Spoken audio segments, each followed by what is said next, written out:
जय गुरु जी, शुक्राना गुरु जी, अनंतम शुक्राना गुरु जी। सारी संगत को भी मेरा सुमन आंटी का प्यार भरा जय गुरु जी। संगत जी, आज हम आ पहुँचे हैं डे 40 और पाठ कर रही हूँ मैं शिव पुराण का। गुरु जी के हुक्म से पाठ हो रहा है और आपके साथ मैं शेयर कर रही हूँ। आप वीडियो को लाइक कीजिएगा। गुरु जी ब्लेसिंग कल्याण गीता चैनल पर मैं इसको पाठ कर रही हूँ और चैनल को सब्सक्राइब अवश्य कर लीजिएगा। अगर आपने गुरु जी ब्लेसिंग कल्याण गीता चैनल को सब्सक्राइब कर लिया तो आपका बहुत बहुत धन्यवाद। वीडियो को शेयर जरूर कीजिएगा। तो शुरू करते हैं डे 40 शिव पुराण का पाठ और लेते हैं आज्ञा। ओम जय श्री गणेशा। गौरी पुत्र गणेश की जय। शिव शंकर भगवान की जय। गौरी शंकर की जय। जय गुरु जी, शुक्राना गुरु जी। ओम नमः शिवाय। शिव जी सदा सहाय। नमः शिवाय। गुरु जी सदा सहाय। हर हर महादेव। जय प्रभु जी। आज डे 42 है। ये पार्ट 1 तो मैं अपलोड कर चुकी हूँ। क्योंकि ये बहुत बड़ी है इसलिए सुबह शाम 2 बार पाठ हो रहा है, तो इसलिए डे 1 से तो सिंगल ही आया, लेकिन अभी लास्ट कुछ दिनों से मॉर्निंग और इवनिंग 2 टाइम में पाठ कर रही हूँ ताकि ये कार्तिक महीने के अंदर ही कंप्लीट हो जाए। तो जैसा गुरु जी का हुक्म होता है वैसा ही होता है। आज 40वां दिन है और ये इवनिंग का टाइम है। तो आगे दीजिए गुरु जी। शिव पूजा की विशेष विधि तथा शिव भक्ति की महिमा। उपमन्यु कहते हैं, यदुनंदन दीपदान के बाद और नैवेद्य निवेदन से पहले आवरण पूजा करनी चाहिए अथवा आरती का समय आने पर आवरण पूजा करें। यहाँ शिव या शिवा के प्रथम आवरण में ईशान से लेकर सद्योजात पर्यंत तथा हृदय से लेकर अंतर पर्यंत का पूजन करें। ईशान में पूर्व भाग में, दक्षिण में, उत्तर में, ईशान में पूर्व भाग में, दक्षिण में, उत्तर में, पश्चिम में, आग्नेय कोण में, ईशान कोण में, नैऋत्य कोण में, वायव्य कोण में, फिर ईशान कोण में, तत्पश्चात चारों दिशाओं में गर्भावरण अथवा मंत्र संघात की पूजा बताई गई है तथा हृदय से लेकर अस्त्र पर्यंत अंगों की पूजा करें। इनके बाहरी भाग में पूर्व दिशा में इंद्र का, दक्षिण दिशा में व्यम का, पश्चिम दिशा में वरुण का, उत्तर दिशा में कुबेर का, ईशान कोण में ईशान का, अग्नि कोण में अग्नि का, नैऋत्य कोण में नृत्य का, वायु कोण में वायु का, नृत्य और पश्चिम के बीच में अनंत या विष्णु का तथा ईशान और पूर्व के बीच में ब्रह्मा का पूजन करें। कमल के बाहरी भाग में वृद्ध से लेकर कमल पर्यंत लोकेश्वरों के सुप्रसिद्ध आयुधों का पूर्वादि दिशाओं में क्रमश पूजन करें। यह ध्यान करना चाहिए कि समस्त आवरण देवता सुखपूर्वक बैठकर महादेव और महादेवी की ओर दोनों हाथ जोड़े देख रहे हैं। फिर सभी आवरण देवताओं को प्रणाम करके नमः पद युक्त अपने अपने नाम से पुष्पोच्चार समर्पण पूर्वक उनका क्रमश पूजन करें। यथा इंद्राय नमः पुष्पम समर्पयामि इत्यादि। इसी तरह गर्भावरण का भी अपने आवरण संबंधी मंत्र से यजन करें। योग, ध्यान, होम, जप, ब्रह्म अथवा आभ्यंतर में भी देवता का पूजन करना चाहिए। इसी तरह उनके लिए 6 प्रकार की हवि भी देनी चाहिए। किसी एक शुद्ध अन्न का बना हुआ मूंग मिश्रित अन्न या मूंग की खिचड़ी, खीर, दधी मिश्रित अन्न, गुड़ का बना हुआ पकवान तथा मधु से तर किया हुआ भोज्य पदार्थ, इनमें से एक या अनेक भविष्य को नाना प्रकार के व्यंजनों से संयुक्त तथा गुड़ और खांड से संपन्न करके नैवेद्य के रूप में अर्पित करना चाहिए। साथ ही मक्खन और उत्तम दही परोसना चाहिए। पुआ आदि अनेक प्रकार के भक्ष्य पदार्थ और स्वादिष्ट फल देने चाहिए। लाल चंदन और पुष्प वासित अत्यंत शीतल जल अर्पित करना चाहिए।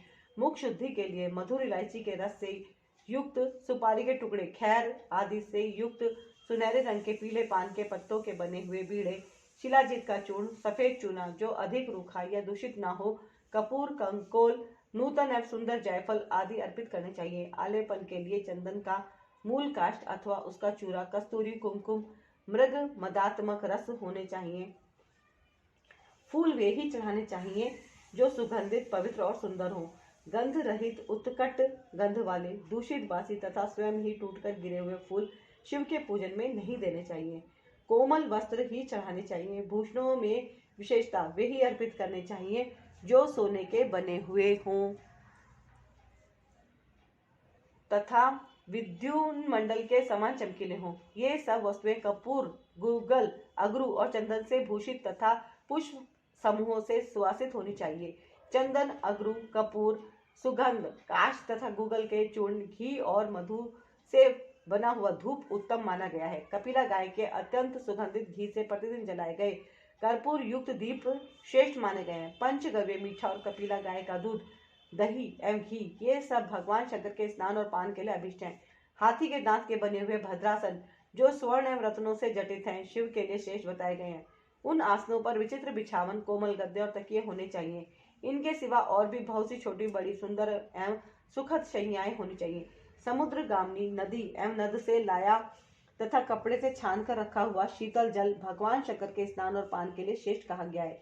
चंद्रमा के समान उज्ज्वल छत्र जो मोतियों की लड़ियों से सुशोभित, नवरत्न जटित, दिव्य एवं स्वर्णमय दंड से मनोहर हो, भगवान शिव की सेवा में अर्पित करने योग्य है।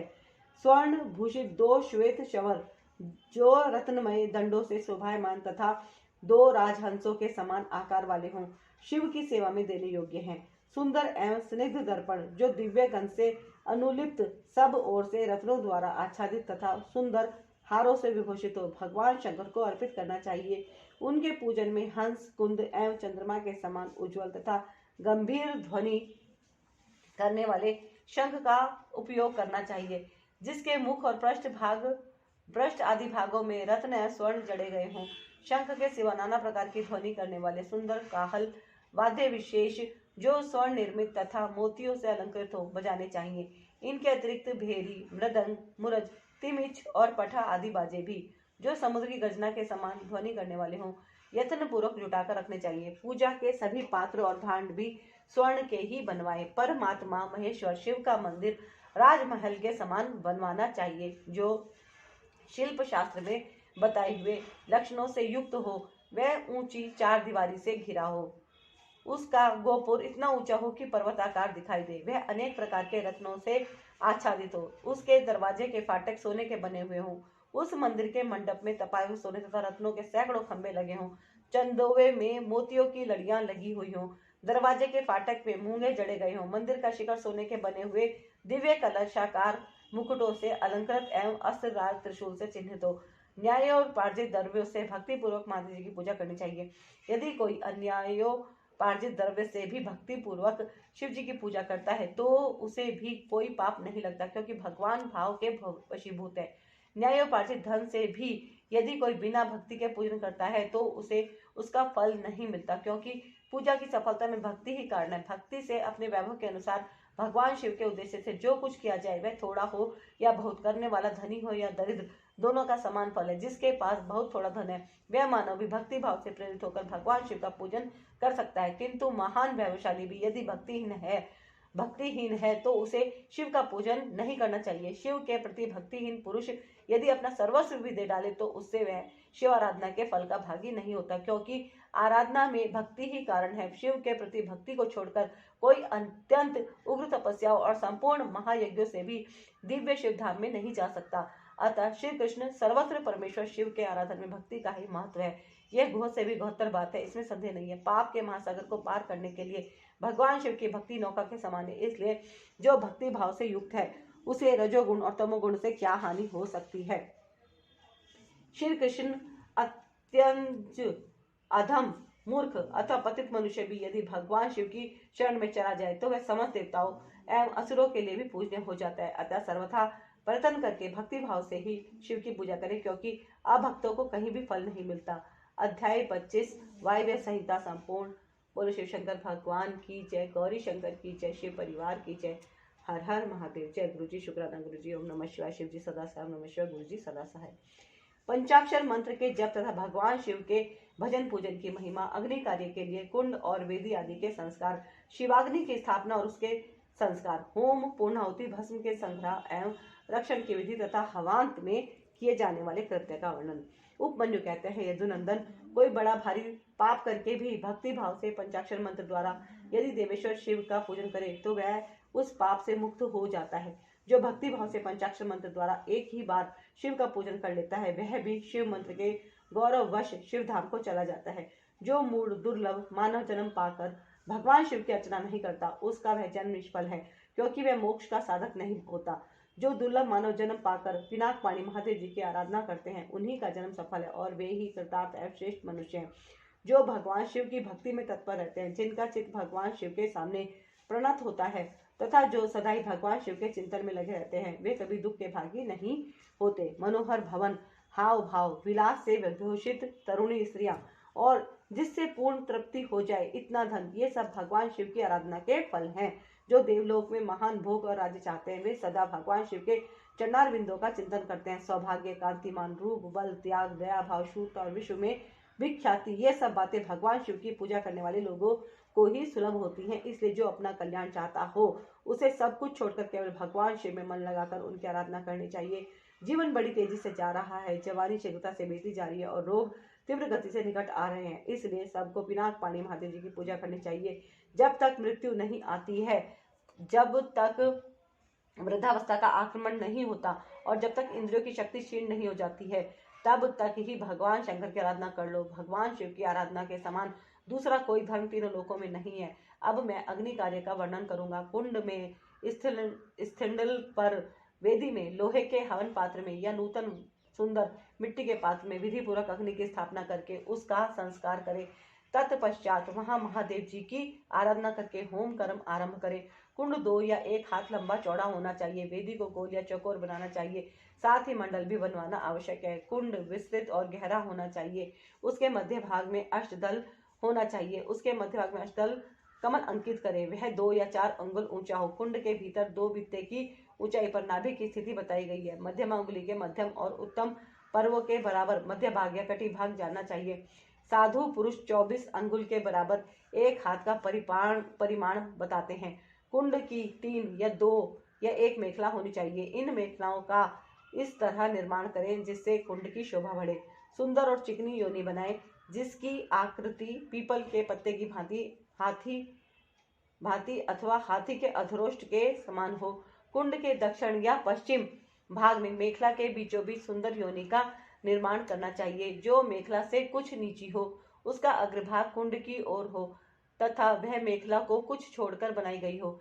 वेदी के लिए ऊंचाई का कोई नियम नहीं है। वह मिट्टी या बालू की होनी चाहिए। गाय के गोबर या जल से मंडल बनाना चाहिए। पात्र का परिमाण नहीं बताया गया है। कुंड और मिट्टी की वेदी को गोबर और जल से लीपना चाहिए। पात्र को धोकर तपाई तथा अन्य वस्तुओं का जल से प्रोक्षण करें। अपने अपने गृह सूत्र में बताई हुई विधि के अनुसार कुंड में और वेदी पर उल्लेखन रेखा करें। रेखाओं पर से मृत्तिका लेकर ईशान कोण में फेंक दें। फिर अग्नि के उस आसन का कुशों अथवा पुष्पों द्वारा जल से प्रोक्षण करें। तत्पश्चात पूजन और हवन के लिए सब प्रकार के द्रव्यों का संग्रह करें। धोने योग्य वस्तुओं को धोकर प्रोक्षणी के जल से उनका प्रोक्षण करके उन्हें शुद्ध करें।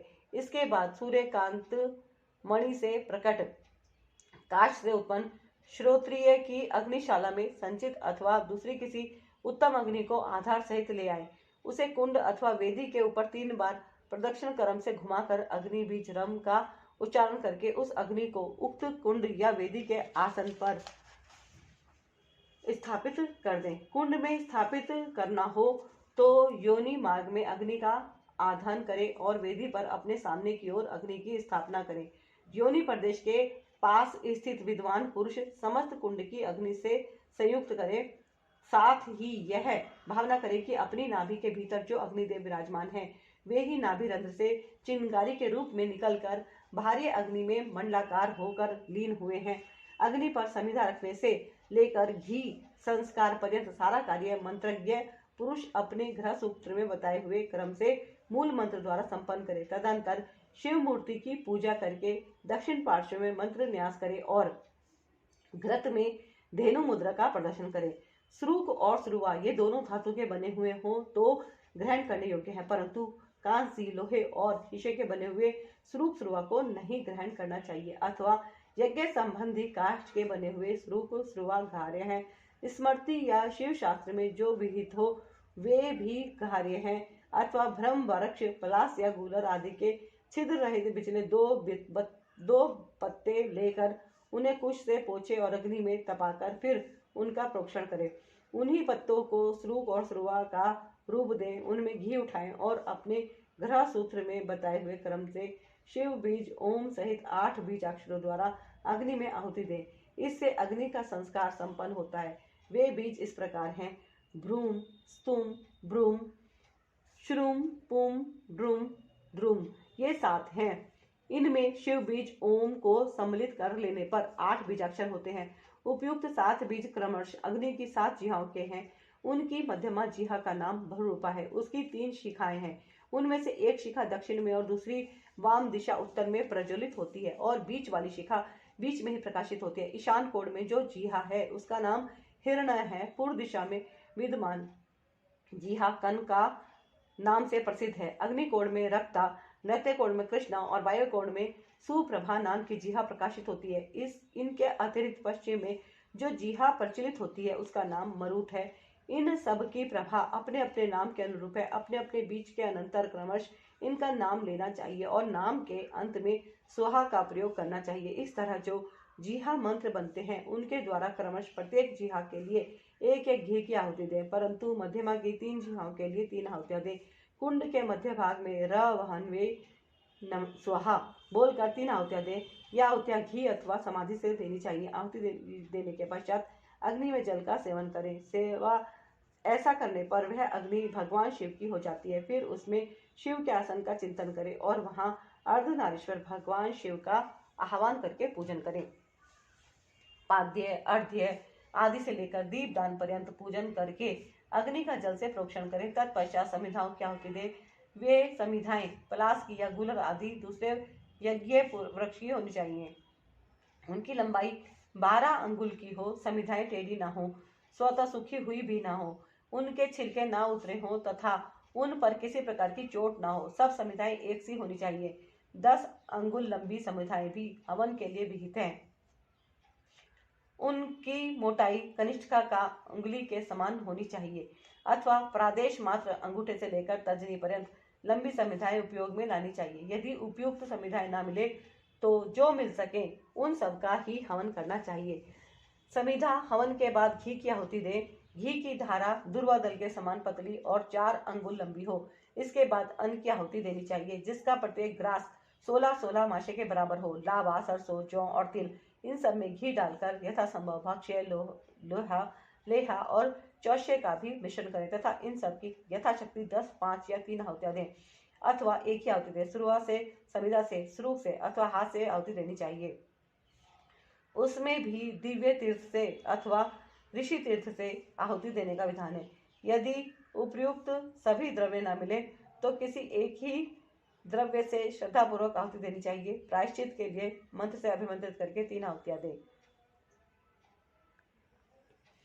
फिर होमावशिष्ट घृत से श्रुक को भरकर उसके अग्रभाग में फूल रखकर उसे दर्भ सहित अधोमुख श्रुआ से ढक दे। इसके बाद खड़ा हो उसे अंजलि में लेकर ओम नमः शिवाय वषट का उच्चारण करके जौ के तुल्य घी की धारा की आहुति दे। इस प्रकार पूर्णाहुति करके अग्नि में पूर्वक जल का छींटा दे। तत्पश्चात देवेश्वर शिव का विसर्जन करके अग्नि की रक्षा करे। फिर अग्नि का भी विसर्जन करके भावना द्वारा नाभि में स्थापित करके नित्य यजन करे अथवा शिव शास्त्र में बताई हुई पद्धति के अनुसार वागेश्वरी के गर्भ से प्रकट हुए अग्निदेव को लाकर विधिवत संस्कार करके उनका पूजन करे। फिर समिधा का आधान करके सब ओर से परिधियों का निर्माण करे।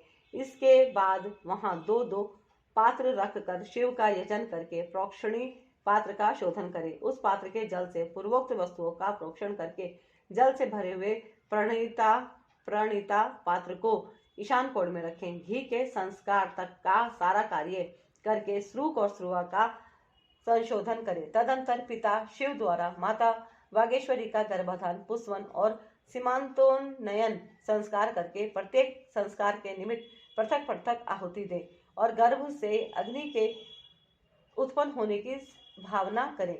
उनके 3 पैर, 7 हाथ, 4 सिंह और 2 मस्तक हैं। मधु के समान पिंगल वर्ण वाले 3 नेत्र हैं। सिर पर जटाजूट और चंद्रमा का मुकुट है। उनकी अंग कांति लाल है। लाल रंग के ही वस्त्र, चंदन, माला और आभूषण उनकी शोभा बढ़ाते हैं। सब लक्षणों से संपन्न, यज्ञोपवीतधारी तथा त्रिगुण मेखला से युक्त हैं। उनके दाएं हाथों में शक्ति है, श्रुक और श्रुआ है तथा बाएं हाथों में तोमर, ताड़ का पंखा और घी से भरा हुआ पात्र है। इस आकृति में उत्पन्न हुए अग्निदेव का ध्यान करके उनका जात कर्म संस्कार करें। तत्पश्चात नाल छेदन करके सूतक की शुद्धि करें। फिर आहुति देकर उस शिव संबंधी अग्नि का रुचि नाम रखें। इसके बाद माता पिता का विसर्जन करके चूड़ा कर्म और उपनयन आदि से लेकर आप्तोर्याम पर्यंत संस्कार करें। तत्पश्चात घृतधारा आदि का होम करके स्विष्टकृत होम करें। इसके बाद रम बीज का उच्चारण करके अग्नि पर जल का छींटा डालें। फिर ब्रह्मा, विष्णु, शिव, ईश, लोकेश्वर गण और उनके अस्त्रों का सब और क्रमश पूजन करके धूप दीप आदि की सिद्धि के लिए अग्नि की अलग निकालकर कर्म विधि का ज्ञाता पुरुष पुनः घृत युक्त पूर्वोक्त होम द्रव्य तैयार करके अग्नि में आसन की कल्पना भावना करे और उस पर पूर्वक महादेव और महादेवी का आह्वान पूजन करके पूर्णाहुति पर्यंत सब कार्य संपन्न करे। अथवा अपने आश्रम के लिए शास्त्र विहित अग्निहोत्र कर्म करके उसे भगवान शिव को समर्पित करे। शिवाश्रमी पुरुष इन सब बातों को समझकर होम कर्म करे। इसके लिए दूसरी कोई विधि नहीं है। शिवाग्नि का भस्म संग्रहणीय है। अग्निहोत्र कर्म का भस्म भी संग्रह करने के योग्य है। वैवाहिक अग्नि का भस्म भी जो परिपक्व, पवित्र एवं सुगंधित हो संग्रह करके रखना चाहिए। कपिला गाय का वह गोबर जो गिरते समय आकाश में ही दोनों हाथों पर रोक लिया गया हो उत्तम माना गया है। वह यदि अधिक गीला व अधिक कड़ा ना हो, दुर्गंध युक्त और सूखा हुआ ना हो तो अच्छा माना गया। यदि वह पृथ्वी पर गिर गया हो तो उसमें से ऊपर और नीचे के हिस्से को त्याग कर बीच का भाग ले ले। उस गोबर का पिंड बनाकर उसे शिवाग्नि आदि में मूल मंत्र के उच्चारण पूर्वक छोड़ दें। जब वह पक जाए तब उसे निकाल लें। उसमें जितना अधपका हो उसको और जो भाग बहुत अधिक पक गया हो उसको भी त्याग कर श्वेत भस्म ले लें और उसे घोट कर चूर्ण बना लें। इसके बाद उसे भस्म रखने के पात्र में रख दें। भस्म पात्र धातु का, लकड़ी का, मिट्टी का, पत्थर का अथवा और किसी वस्तु का बनवा लें। वह देखने में सुंदर होना चाहिए। उसमें रखे हुए भस्म को धन की भांति किसी शुभ, शुद्ध एवं समतल स्थान में रखें। किसी अयोग्य या अपवित्र के हाथ में भस्म ना दें। नीचे अपवित्र स्थान में भी ना डालें। नीचे के अंगों से उसका स्पर्श ना करें। भस्म की ना तो उपेक्षा करें और ना उसे लांघे ही। शास्त्रोक्त समय पर उस पात्र से भस्म लेकर मंत्रोच्चारण पूर्वक अपने ललाट आदि में लगाएं। दूसरे समय में उसका उपयोग ना करें और ना अयोग्य व्यक्तियों के हाथ में उसे दें। भगवान शिव का विसर्जन ना हुआ हो तभी भस्म संग्रह कर लें, क्योंकि विसर्जन के बाद उस पर चंड का अधिकार हो जाता है। जब अग्नि कार्य संपन्न कर लिया जाए तब शिव शास्त्रोक्त मार्ग से अथवा अपने गृह सूत्र में बताई हुई विधि से बलिकर्म करें। तदंतर अच्छी तरह लिपे पुते मंडल में विद्यासन को बिछाकर विद्या कोश की स्थापना करके क्रमश पुष्प आदि के द्वारा यजन करें। विद्या के सामने गुरु का भी मंडल बनाकर यहाँ श्रेष्ठ आसन रखें और उस पर पुष्प आदि के द्वारा गुरु की पूजा करें। तदंतर पूजनीय पुरुषों की पूजा करें और भूखों को भोजन कराएं। इसके बाद स्वयं सुख पूर्वक शुद्ध अन्न भोजन करें। वह अन्न तत्काल भगवान शिव को निवेदित किया गया हो अथवा उनका प्रसाद हो, उसे आत्म शुद्धि के लिए श्रद्धा पूर्वक भोजन करें। जो अन्न चंड को समर्पित हो उसे लोभवश ग्रहण न करें। गंध और पुष्पमाला आदि जो अन्य वस्तुएं हैं उनके लिए भी यही विधि समान ही है, अर्थात चंड का भाग होने पर उन्हें ग्रहण नहीं करना चाहिए। वहां विद्वान पुरुष मैं ही शिव हूं ऐसी बुद्धि ना करे। भोजन और आचमन करके शिव का मन ही मन चिंतन करते हुए मूल मंत्र का उच्चारण करें। शेष समय शिव शास्त्र की कथा के श्रवण आदि योग्य कार्यों में बिताएं। रात का प्रथम पहर बीत जाने पर मनोहर पूजा करके शिव और शिवा के लिए एक परम सुंदर शैया प्रस्तुत करें। उसके साथ ही भक्ष्य, भोज्य, वस्त्र, चंदन और पुष्पमाला आदि भी रखें। मन से और क्रिया द्वारा भी सब सुंदर व्यवस्था करके पवित्र हो महादेव जी और महादेवी के चरणों के निकट शयन करे। यदि उपासक ग्रस्त हो तो वह वहां अपनी पत्नी के साथ शयन करे। जो ग्रस्त ना हो वह अकेले ही सोए। उष काल आया जान मन ही मन पार्वती देवी तथा पार्षदों सहित अविनाशी भगवान शिव को प्रणाम करके देश कालोचित कार्य तथा शौच आदि कृत्य पूर्ण करें। फिर यथाशक्ति शंख आदि वाद्यों की दिव्य ध्वनियों से महादेव और महादेवी को जगाएं। इसके बाद उस समय खिले हुए परम सुगंधित पुष्पों द्वारा शिवा और शिव की पूजा करके पूर्वोक्त कार्य आरंभ करें। अध्याय 27 वायव्य संहिता संपूर्ण। बोलो शिव शंकर भगवान की जय। गौरी शंकर की जय। शिव परिवार की जय। हर हर महादेव, हर हर महादेव, हर हर महादेव। जय गुरु जी। शुक्राना गुरु जी। ओम नमः शिवाय। शिव जी सदा सहाय। नमः शिवाय। गुरु जी सदा सहाय। काम कर्म के प्रसंग में शक्ति सहित पंचमुख महादेव जी की पूजा के विधान का वर्णन। तदंतर शिवाश्रम सेवियों के लिए नैमित्तिक कर्म की विधि बताकर उपमन्यु जी ने कहा, यदुनंदन, अब मैं काम्य कर्म का वर्णन करूंगा जो इहलोक और परलोक में भी फल देने वाला है। शैवों तथा महेश्वरों को क्रमश भीतर और बाहर इसे करना चाहिए। जैसे शिव और महेश्वर में यहाँ अत्यंत भेद नहीं है, उसी प्रकार शैवों और महेश्वरों में भी अधिक भेद नहीं है। जो मनुष्य शिव के आश्रित रहकर ज्ञान यज्ञ में तत्पर होते हैं वे शैव कहलाते हैं, और जो शिवाश्रित भक्त भूतल पर कर्म यज्ञ में संलग्न रहते हैं वे महान ईश्वर का यजन करने के कारण महेश्वर कहे गए हैं। इसलिए ज्ञान योगी शैवों को अपने भीतर भगवान द्वारा कर्म का अनुष्ठान करना चाहिए और कर्म परायण महेश्वरों को बाहर विहित द्रव्य तथा उपकरणों द्वारा उसका संपादन करना चाहिए। आगे बताए जाने वाले कर्म के प्रयोग में उनके लिए कोई भेद नहीं है। गंध, वर्ण और रस आदि के द्वारा विधि पूर्वक भूमि की परीक्षा करके मनोभिलक्षित स्थान पर आकाश में चंदोआ तान दे और उस स्थान को भली भांति लीप पोत कर दर्पण के समान स्वच्छ बना दे। तत्पश्चात शास्त्रोक्त मार्ग में वहां पहले पूर्व दिशा की कल्पना करें। उस दिशा में 1 या 2 हाथ का मंडल बनावे। उस मंडल में सुंदर अष्टदल कमल अंकित करें। कमल में कर्णिका भी होनी चाहिए। यथा संभव संचित रत्न और स्वर्ण आदि के चूर्ण से उसका निर्माण करें। वह अत्यंत शोभायमान और 5 आवरणों से युक्त हो। कमल के 8 दलों में पूर्वादि क्रम से अणिमा आदि 8 सिद्धियों की कल्पना करें तथा उनके केसरों में शक्ति सहित वामदेव आदि 8 रुद्रों को पूर्वादि दल के क्रम से स्थापित करें। कमल की कर्णिका में वैराग्य को स्थान दें और बीजों में नव शक्तियों की स्थापना करें। कमल के कंद में शिव संबंधी धर्म और नाल में शिव संबंधी ज्ञान की भावना करें। कर्णिका के ऊपर अग्नि मंडल, सूर्य मंडल और चंद्रमंडल की भावना करें। इन मंडलों के ऊपर शिव तत्व, विद्या तत्व और आत्म तत्व का चिंतन करें। संपूर्ण कमलासन के ऊपर सुख पूर्वक विराजमान और नाना प्रकार के विचित्र पुष्पों से अलंकृत 5 आवरणों सहित भगवान शिव का माता पार्वती के साथ पूजन करें। उनकी अंग कांति शुद्ध स्फटिक मणि के समान उज्जवल है। वे सतत प्रसन्न रहते हैं। उनकी प्रभा शीतल है। मस्तक पर विद्युत मंडल के समान चमकीली जटारूप मुकुट उनकी शोभा बढ़ाता है। वे व्याघ्र चरम धारण किए हुए हैं। उनके मुखारविंद पर कुछ कुछ मंद मुस्कान की छटा छा रही है। उनके हाथ की हथेलियां और पैरों के तलवे लाल कमल के समान अरुण प्रभा से उद्भासित हैं। वे भगवान शिव समस्त शुभ लक्षणों से संपन्न और सब प्रकार के आभूषणों से विभूषित हैं। उनके हाथों में उत्तमोत्तम दिव्य आयुध शोभा पा रहे हैं और अंगों में दिव्य चंदन का लेप लगा हुआ है। उनके 5 मुख और 10 भुजाएं हैं।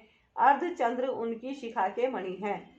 उनका पूर्ववर्ती मुख प्रातःकाल के सूर्य की भांति अरुण प्रभा से उदासित एवं सौम्य है। उसमें 3 नेत्र रूपी कमल खिले हुए हैं तथा सिर पर बाल चंद्रमा का मुकुट शोभा पाता है। दक्षिण मुख नील जलंधर के समान श्याम प्रभा से भासित होता है। उसकी भौहें टेढ़ी हैं। वह देखने में भयानक है। उसमें गोलाकार लाल लाल आंखें दृष्टिगोचर होती हैं। दाढ़ों के कारण वह मुख विकराल जान पड़ता है।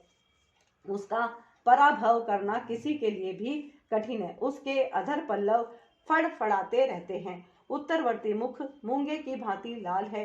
काले काले केश पाश उसकी शोभा बढ़ाते हैं। उसमें विभ्रम विलास से युक्त 3 नेत्र हैं और उसका मस्तक अर्धचंद्रमय मुकुट से विभूषित है। भगवान शिव का पश्चिम मुख पूर्ण चंद्रमा के समान उज्जवल तथा 3 नेत्रों से प्रकाशमान है। उसका मस्तक चंद्रलेखा की शोभा धारण करता है। वह मुख देखने में सौम्य है। और मंद मुस्कान की शोभा से उपासकों के मन को मोहे लेता है।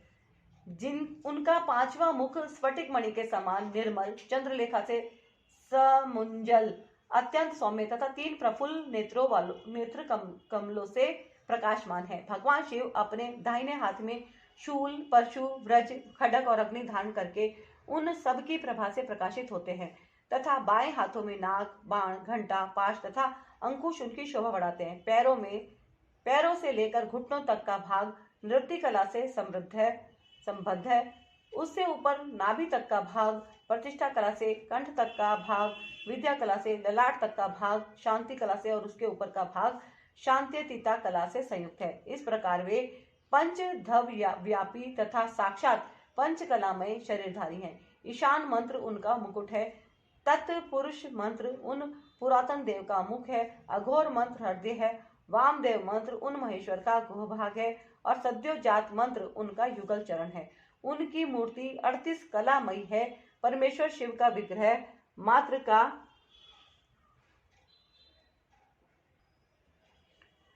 वर्णमाला मय, पंचब्रह्म, ईशान, सर्व, विद्या नाम इत्यादि 5 मंत्र मय, प्रणवमय तथा हंस शक्ति से संपन्न है। इच्छा शक्ति उनके अंक में आरूढ़ है। ज्ञान शक्ति दक्षिण भाग में है तथा क्रिया शक्ति वाम भाग में विराजमान है। वे त्रितत्वमय हैं, अर्थात आत्म तत्व, विद्या तत्व और शिव तत्व उनके स्वरूप है। वे सदाशिव साक्षात विद्या मूर्ति हैं। इस प्रकार उनका ध्यान करना चाहिए। मूल मंत्र से मूर्ति की कल्पना और सकलीकरण की क्रिया करके मूल मंत्र से ही यथोचित रीति से क्रमश पाद्य आदि विशेषार्ध्य पर्यंत पूजन करें। फिर पराशक्ति के साथ साक्षात मूर्तिमान शिव का पूर्वोक्त मूर्ति में आह्वान करके सद व्यक्ति रहित परमेश्वर महादेव का गंधादि पंचोपचार से पूजन करें। 5 ब्रह्म मंत्रों से, 6 अंग मंत्रों से, मातृका मंत्र से, प्रणव से, शक्ति युक्त शिव मंत्र से, शांत तथा अन्य वेद मंत्रों से अथवा केवल शिव मंत्र से उन परम देव का पूजन करें। पाद्य से लेकर मुख शुद्धि पर्यंत पूजन संपन्न करके इस देव का विसर्जन किए बिना ही क्रमश 5 आवरणों की पूजा आरंभ करें। अध्याय 28 से 29 संपूर्ण वायव्य संहिता। बोलो श्री शंकर भगवान की जय, गौरी शंकर की जय, शिव परिवार की जय। हर हर महादेव, हर हर महादेव, हर हर महादेव। जय गुरु जी, शुक्राना गुरु जी। ओम नमः शिवाय, शिव जी सदा सहाय। ओम नमः शिवाय, गुरु जी सदा सहाय। आवरण पूजा की विस्तृत विधि तथा उक्त विधि से पूजन की महिमा का वर्णन। उपमन्यु कहते हैं, यदुनंदन, पहले शिवा और शिव के दाएं और बाएं भाग में क्रमश गणेश और कार्तिकेय का गंध आदि 5 उपचारों द्वारा पूजन करें। फिर इन सब के चारों ओर ईशान से लेकर सद्योजात पर्यंत 5 ब्रह्म मूर्तियों का शक्ति सहित क्रमश पूजन करें। यह प्रथम आवरण में किया जाने वाला पूजन है। उसी आवरण में हृदय आदि 6 अंगों तथा शिव और शिवा का अग्निकोण से लेकर पूर्व दिशा पर्यंत 8 दिशाओं में क्रमश पूजन करें। वही वामा आदि शक्तियों के साथ वाम आदि 8 रुद्रों की पूर्वादि दिशाओं में क्रमश पूजा करें। यह पूजन वैकल्पिक है। यदुनंदन, यह मैंने तुमसे प्रथम आवरण का वर्णन किया है। अब प्रेम पूर्वक दूसरे आवरण का वर्णन किया जाता है। श्रद्धा पूर्वक सुनो। पूर्व दिशा वाले दल में अनंत का और उनके वाम भाग में उनकी शक्ति का पूजन करें। दक्षिण दिशा वाले दल में शक्ति सहित सूक्ष्म देव की पूजा करें। पश्चिम दिशा के दल में शक्ति सहित शिवोत्तम का, उत्तर दिशा वाले दल में शक्ति युक्त एक नेत्र का, ईशान कोण वाले दल में एक रुद्र और उनकी शक्ति का, अग्नि कोण वाले दल में त्रिमूर्ति और उनकी शक्ति का, नैत्य कोण के दल में श्रीकंठ और उनकी शक्ति का तथा वायव्य कोण वाले दल में शक्ति सहित शिखंडी का पूजन करें। समस्त चक्रवृत्तियों की भी द्वितीय आवरण में ही पूजा करनी चाहिए। तृतीय आवरण में शक्तियों सहित अष्टमूर्तियों का पूर्वादि 8 दिशाओं में क्रमश पूजन करें। भव, शर्व, ईशान, रुद्र, पशुपति, उग्र, भीम और महादेव, ये क्रमश 8 मूर्तियां हैं। इसके बाद उसी आवरण में शक्तियों सहित महादेव आदि 11 मूर्तियों की पूजा करनी चाहिए। महादेव शिव, रुद्र, शंकर, नील लोहित, ईशान, विजय, भीम, देवदेव, भवोद्धव, तथा कपर्दिश या कपालीश, ये 11 मूर्तियां हैं। इनमें से जो प्रथम 8 मूर्तियां हैं उनका अग्निकोण वाले दल से लेकर पूर्व दिशा पर्यंत 8 दिशाओं में पूजन करना चाहिए। देव देव को पूर्व दिशा के दल में स्थापित एवं पूजित करें और ईशान का पुनः अग्निकोण में स्थापन पूजन करें। फिर इन दोनों के बीच में भवोदव की पूजा करें और उन्हीं के बाद कपालिश या कपर्दिश का स्थापन पूजन करना चाहिए। इस तृतीय आवरण में फिर वृषभ राज का पूर्व में, नंदी का दक्षिण में, महाकाल का उत्तर में, शास्ता का अग्निकोण के दल में, मातृकाओं का दक्षिण दिशा के दल में, गणेश जी का नैत्य कोण के दल में, कार्तिकेय का पश्चिम दल में, ज्येष्ठा का वायव्य कोण के दल में, गौरी का उत्तर दल में, चंड का ईशान कोण में तथा शास्ता एवं नंदीश्वर के बीच में मुनीन्द्र वृषभ का यजन करें। महाकाल के उत्तर भाग में पिंगल का, शास्ता और मातृकाओं के बीच में भृंगेश्वर का, मातृकाओं तथा गणेश जी के बीच में वीरभद्र का, स्कंद और गणेश जी के बीच में सरस्वती देवी का, ज्येष्ठा और कार्तिकेय के बीच में शिव चरणों की अर्चना करने वाली श्रीदेवी का, ज्येष्ठा और गणाम्बा गौरी के बीच में महामूर्ति की पूजा करें। गणाम्बा और चंड के बीच में दुर्गा देवी की पूजा करें। इसी आवरण में पुनः शिव के अनुचर वर्ग की पूजा करें। इस अनुचर वर्ग में रुद्रगण, प्रमथगण और भूतगण आते हैं। इन सब के विविध रूप हैं और ये सब के सब अपनी शक्तियों के साथ हैं। इनके बाद एकाग्रचित हो शिवा के सखी वर्ग का भी ध्यान एवं पूजन करना चाहिए। इस प्रकार तृतीय आवरण के देवताओं का विस्तार पूर्वक पूजन हो जाने पर उसके बाहरी भाग में चतुर्थ आवरण का चिंतन एवं पूजन करें। पूर्व दल में सूर्य का, दक्षिण दल में चतुर्मुख ब्रह्मा का, पश्चिम दल में रुद्र का और उत्तर दिशा के दल में भगवान विष्णु का पूजन करें। इन चारों देवताओं के भी पृथक पृथक आवरण हैं। इनके प्रथम आवरण में 6 अंगों तथा दीप्ति आदि शक्तियों की पूजा करनी चाहिए। दीप्ता इनके प्रथम आवरण में 6 अंगों तथा दीप्ता आदि शक्तियों की पूजा करनी चाहिए। दीप्ता, सूक्ष्मा, जया, भद्रा, विभूति, विमला, अमोघा और विद्युता, इनकी क्रमश पूर्व आदि 8 दिशाओं में स्थिति है। द्वितीय आवरण में पूर्व से लेकर उत्तर तक क्रमश 4 मूर्तियों की और उनके बाद उनकी शक्तियों की पूजा करें। आदित्य, भास्कर, भानु और रवि, ये 4 मूर्तियां क्रमश पूर्व आदि चारों दिशाओं में पूजनीय हैं। तत्पश्चात अर्क, ब्रह्मा, रुद्र तथा विष्णु, ये 4 मूर्तियां भी पूर्वादि दिशाओं में पूजनीय हैं।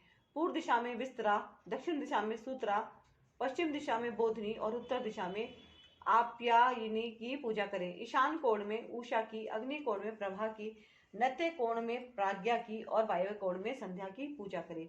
इस तरह द्वितीय आवरण में इन सब की स्थापना करके विधिवत पूजा करनी चाहिए। तृतीय आवरण में सोम, मंगल, बुद्धिमानों में श्रेष्ठ बुध, विशाल बुद्धि बृहस्पति, तेजोनिधि शुक्र, शनैश्चर तथा धूम्र वर्ण वाले भयंकर राहु केतु का पूर्वादि दिशाओं में पूजन करें। अथवा द्वितीय आवरण में 12 आदित्यों की पूजा करनी चाहिए और तृतीय आवरण में 12 राशियों की। उसके बाहरी भाग में 7 गणों की सब और पूजा करनी चाहिए। ऋषियों, देवताओं, गंधर्वों, नागों, अप्सराओं, ग्रामणियों, यक्षों, यातुधानों, 7 छंदों, महेश, अश्वों तथा वाल्किलियों का पूजन करें। इस तरह तृतीय आवरण में सूर्य देव का पूजन करने के पश्चात 3 आवरणों सहित ब्रह्मा जी का पूजन करें। पूर्व दिशा में हिरण्यगर्भ का, दक्षिण में विराट का, पश्चिम दिशा में काल का और उत्तर दिशा में पुरुष का पूजन करें। हिरण्यगर्भ नामक जो पहले ब्रह्मा है, उनके अंग कांति कमल के समान है। काल जन्म से ही अंजन के समान काले हैं और पुरुष स्फटिक मणि के समान निर्मल है। त्रिगुण, राजस, तामस तथा सात्विक, ये चारों ओर भी पूर्वादि दिशा के क्रम से प्रथम आवरण में ही स्थित है। द्वितीय आवरण में पूर्वादि दिशाओं के दलों में क्रमश सनत कुमार, सनक, सनंदन और सनातन का पूजन करना चाहिए। तत्पश्चात तीसरे आवरण में 11 प्रजापतियों की पूजा करें। उनमें से प्रथम 8 का तो पूर्व आदि 8 दिशाओं में पूजन करें। फिर शेष 3 का पूर्व आदि के क्रम से अर्थात पूर्व, दक्षिण एवं पश्चिम में स्थापन पूजन करें। दक्ष, रुचि, भृगु, मरीचि, अंगिरा, पुलस्त्य, पुलहा, क्रतु, अत्रि, कश्यप और वशिष्ठ, ये 11 विख्यात प्रजापति हैं। इनके साथ इनकी पत्नियों का भी क्रमश पूजन करना चाहिए। प्रसूति, आकुति, खयाति, संभूति, धृति, स्मृति, क्षमा, सनति, अनसुईया, देवमाता, अदिति तथा अरुंधति, ये सभी ऋषि पत्नियां पतिव्रता, सदा शिव पूजन परायण, कांतिमती और प्रिय दर्शना परम सुंदरी हैं। अथवा प्रथम आवरणों में चारों वेदों का पूजन करें, फिर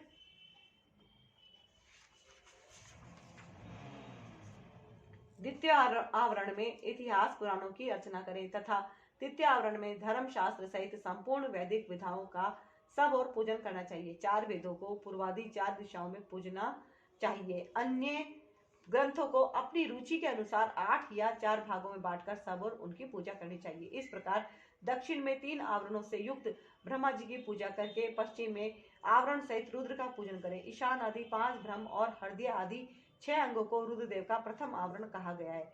द्वितीय आवरण विद्येश्वरमय है। तृतीय आवरण में भेद है, अतः उसका वर्णन किया जाता है। उस आवरण में पूर्वादि दिशाओं के क्रम से त्रिगुणादि 4 मूर्तियों की पूजा करनी चाहिए। पूर्व दिशा में पूर्ण रूप शिव नामक महादेव पूजित होते हैं। इनकी त्रिगुण संज्ञा है क्योंकि ये त्रिगुणात्मक जगत के आश्रय हैं। दक्षिण दिशा में राजस पुरुष के नाम से प्रसिद्ध सृष्टिकर्ता ब्रह्मा का पूजन किया जाता है, ये भव कहलाते हैं। पश्चिम दिशा में तामस पुरुष अग्नि की पूजा की जाती है, इन्हीं को संहारकारी हर कहा गया है। उत्तर दिशा में सात्विक पुरुष सुखदायक विष्णु का पूजन किया जाता है, ये ही विश्वपालक मृड हैं। इस प्रकार पश्चिम भाग में शंभु के शिव रूप का जो 25 तत्वों का साक्षी 26वां तत्व रूप है पूजन करके उत्तर दिशा में भगवान विष्णु का पूजन करना चाहिए। इनके प्रथम आवरण में वासुदेव को पूर्व में, अनिरुद्ध को दक्षिण में, प्रद्युम्न को पश्चिम में और संकर्षण को उत्तर में स्थापित करके इनकी पूजा करनी चाहिए। यह प्रथम आवरण बताया गया है। अब द्वितीय शुभ आवरण बताया जाता है। मत्स्य, कूर्म, वराह, नरसिंह, वामन तीनों में से एक राम, आप श्री कृष्ण और हयग्रीव ये द्वितीय आवरण में पूजित होते हैं।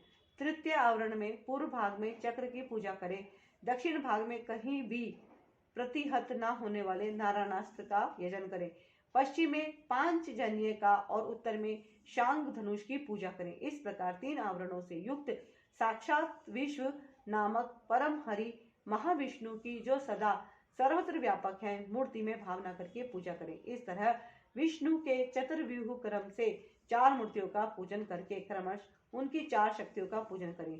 प्रभा का अग्नि कोण में, सरस्वती का नैत्य कोण में, गणाम्बिका का वायव्य कोण में तथा लक्ष्मी का ईशान कोण में पूजन करें। इसी प्रकार भानु आदि मूर्तियों और उनकी शक्तियों का पूजन करके उसी आवरण में लोकेश्वरों की पूजा करें।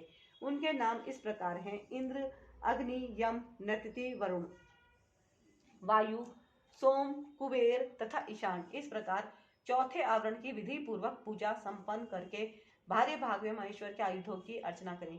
ईशान कोण में तेजस्वी त्रिशूल की, पूर्व दिशा में ब्रज की, अग्नि कोण में परशु की, दक्षिण में वाण की, नैत्य कोण में खड्ग की, पश्चिम में पाश की, वायव्य कोण में अंकुश की और उत्तर दिशा में पिनाक की पूजा करें। तत्पश्चात पश्चिमाभिमुख रौद्र रूपधारी क्षेत्रपाल का अर्चन करें।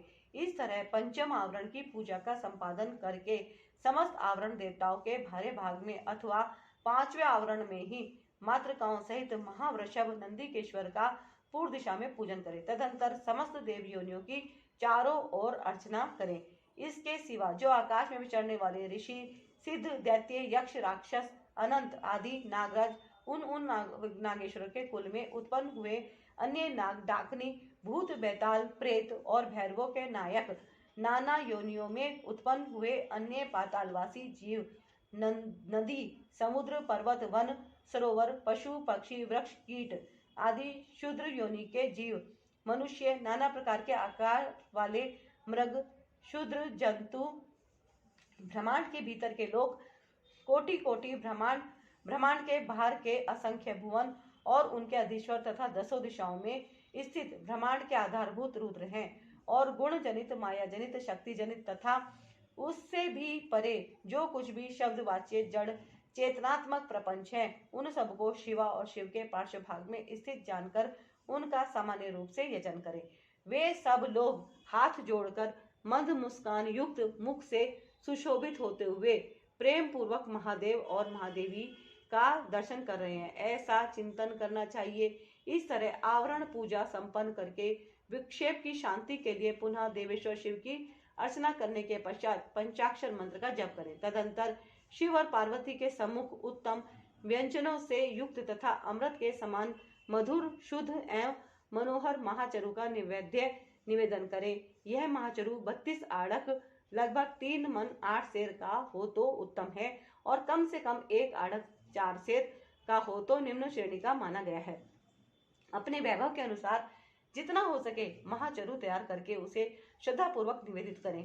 तदंतर जल और तांबुल, इलायची आदि निवेदन करके आरती उतारकर शेष पूजा समाप्त करें। याग के उपयोग में आने वाले द्रव्य, भोजन, वस्त्र आदि को उत्तम श्रेणी का ही तैयार कराकर दे।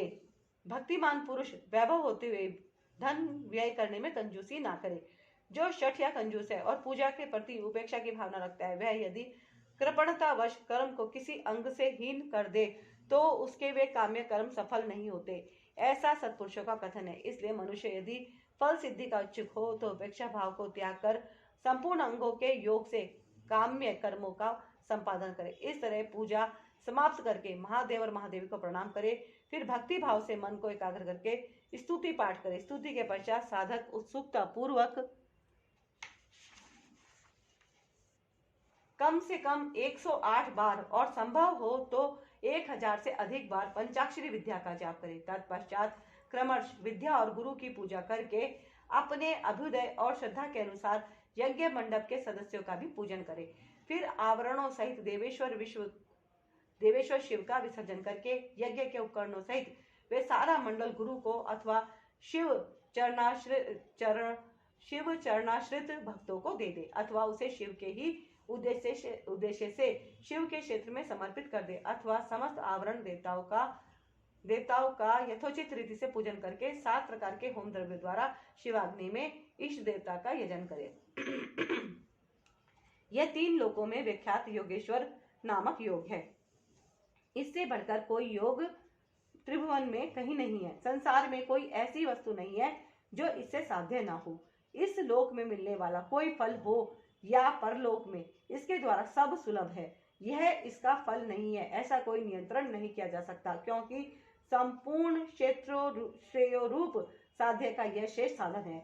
यह निश्चित रूप से कहा जा सकता है कि पुरुष जो कुछ फल चाहता है वह सब चिंतामणि के समान इससे प्राप्त हो सकता है, तथापि किसी शूद्र फल के उद्देश्य से इसका प्रयोग नहीं करना चाहिए, क्योंकि किसी महान से लघु फल की इच्छा रखने वाला पुरुष स्वयं लघुतर हो जाता है। महादेव जी के उद्देश्य से महान या अल्प जो भी कर्म किया जाए वह सब सिद्ध होता है, अतः उन्हीं के उद्देश्य से कर्म का प्रयोग करना चाहिए। शत्रु तथा मृत्यु पर विजय पाना आदि जो फल दूसरों से सिद्ध होने वाले नहीं है, उन्हीं लौकिक या पारलौकिक फलों के लिए विद्वान पुरुष इसका प्रयोग करे। महापातकों में, महान रोग से भय आदि में तथा दुर्भिक्ष आदि में यदि शांति करने की आवश्यकता हो तो इसी से शांति करें। अधिक बढ़ बढ़कर बातें बनाने से क्या लाभ। इस योग को महेश्वर शिव ने शैवों के लिए बड़ी भारी आपत्ति का निवारण करने वाला अपना निजी अस्त्र बताया है, अतः इससे बढ़कर यहाँ अपना कोई रक्षक नहीं है। ऐसा समझकर इस कर्म का प्रयोग करने वाला पुरुष शुभ फल का भागी होता है। जो प्रतिदिन पवित्र एवं एकाग्रचित होकर स्तोत्र मात्र का पाठ करता है वह भी अभिष्ट प्रयोजन का अष्टमांश फल पा लेता है। जो अर्थ का अनुसंधान करते हुए पूर्णिमा, अष्टमी अथवा चतुर्दशी को उपवास पूर्वक स्तोत्र का पाठ करता है उसे आधा अभिष्ट फल प्राप्त हो जाता है। जो अर्थ का अनुसंधान करते हुए लगातार 1 मास तक स्तोत्र का पाठ करता है और पूर्णिमा, अष्टमी एवं चतुर्दशी को व्रत रखता है वह संपूर्ण अभिष्ट फल का भागी होता है। अध्याय 30 वायव्य संहिता संपूर्ण। बोलो शिव शंकर भगवान की जय, गौरी शंकर की जय, शिव परिवार की जय। हर हर महादेव। जय गुरु जी, शुक्राना गुरु जी, जय गुरु जी, शुक्राना गुरु जी, जय गुरु शुक्राना गुरु जी। ओम नमः शिवाय। शिव जी सदा साहब, नमः शिवाय। गुरु जी सदा साहब। ओम नमः शिवाय। शिव जी सदा साहब, नमः शिवाय। गुरु जी सदा साहब, नमः शिवाय। शिव जी सदा साहब, नमः शिवाय। गुरु जी सदा साहब। शिव के 5 आवरणों में स्थित सभी देवताओं की स्तुति तथा उनसे अभिष्ट पूर्ति एवं मंगल की कामना। उपमन्यु कहते हैं, श्री कृष्ण, अब मैं तुम्हारे समक्ष पंचावरण मार्ग से किए जाने वाले स्तोत्र का वर्णन करूंगा, जिससे यह योगेश्वर नामक पुण्य कर्म पूर्ण रूप से संपन्न होता है। जगत के एकमात्र रक्षक, नित्य चिन्मय स्वभाव प्रकृति मनोहर शंभु, आपका तत्व कलुष राशि से रहित निर्मल वाणी तथा मन की पहुंच से भी परे है। आपकी जय हो, जय हो। आपका श्री विग्रह स्वभाव से ही निर्मल है। आपकी चेष्टा परम सुंदर है। आपकी जय हो। आपकी महाशक्ति आपके ही तुल्य है। आप विशुद्ध कल्याणमय गुणों के महासागर हैं। आपकी जय हो। आप अनंत कांति से संपन्न हैं। आपके श्री विग्रह की कहीं तुलना नहीं है। आपकी जय हो। आप अंतरक्रिया महिमा के आधार हैं तथा शांतिमय मंगल के निकेतन है। आपकी जय हो। निरंजन निर्मल आधार रहित तथा बिना कारण के प्रकट होने वाले शिव, आपकी जय हो। निरंतर परमानंदमय शांति और सुख के कारण आपकी जय हो। अतिशय उत्कृष्ट ऐश्वर्य से सुशोभित तथा अत्यंत करुणा के आधार, आपकी जय हो। प्रभु, आपका सब कुछ स्वतंत्र है तथा आपके वैभव की कहीं समता नहीं है। आपकी जय हो। आपने विराट विश्व को व्याप्त कर रखा है, किंतु आप किसी से भी व्याप्त नहीं हैं। आपकी जय हो, जय हो। आप सबसे उत्कृष्ट हैं, किंतु आपसे श्रेष्ठ कोई नहीं है। आपकी जय हो, जय हो। आप अद्भुत हैं। आपकी जय हो। आप अशूद्र महान हैं। आपकी जय हो। आप अक्षत निर्विकार हैं। आपकी जय हो। आप अविनाशी हैं। आपकी जय हो। आप प्रमेय परमात्मन, आपकी जय हो। माया रहित महेश्वर, आपकी जय हो। अजन्मा शिव, आपकी जय हो। निर्मल शंकर, आपकी जय हो। महाबाहु, महासार, महागुण, महत्ती, कीर्ति कथा से युक्त, महाबली, महामायावी, महान रसिक तथा महारथ, आपकी जय हो। आप परम आराध्य को नमस्कार है। आप परम कारण को नमस्कार है। शांत शिव को नमस्कार है। और आप परम कल्याणमय प्रभु को नमस्कार है। देवताओं और असुरों सहित यह संपूर्ण जगत आपके अधीन है, अतः आपकी आज्ञा का उल्लंघन करने में कौन समर्थ हो सकता है।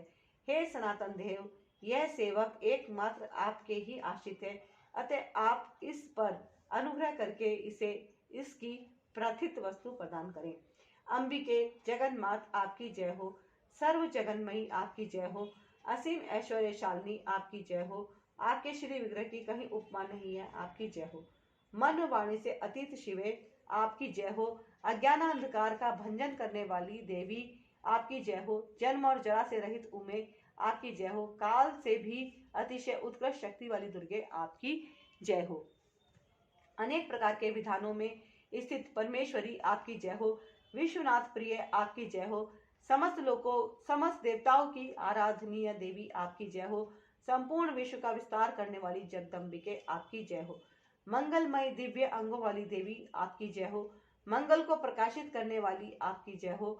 मंगलमय चरित्र वाली सर्वमंगले, आपकी जय हो। मंगलदायिनी, आपकी जय हो। परम कल्याणमय गुणों की आप मूर्ति हैं, आपको नमस्कार है। संपूर्ण जगत आपसे ही उत्पन्न हुआ है, अतः आप में ही लीन होगा। देवेश्वरी, अतः आपके बिना ईश्वर भी फल देने में समर्थ नहीं हो सकते। यह जन्म काल से ही आपकी शरण में आया हुआ है, अतः देवी आप अपने इस भक्त का मनोरथ सिद्ध कीजिए। प्रभु, आपके 5 मुख और 10 भुजाएं हैं। आपकी अंग कांति शुद्ध स्फटिक मणि के समान निर्मल है। वर्ण, ब्रह्म और कला आपके विग्रह रूप है। आप सकल और निष्कल देवता है। शिव मूर्ति में सदा व्याप्त रहने वाले हैं। शांत अतीत पद में विराजमान सदा शिव आप ही हैं। मैंने भक्ति भाव से आपकी अर्चना की है। आप मुझे पार्थिव कल्याण प्रदान करें।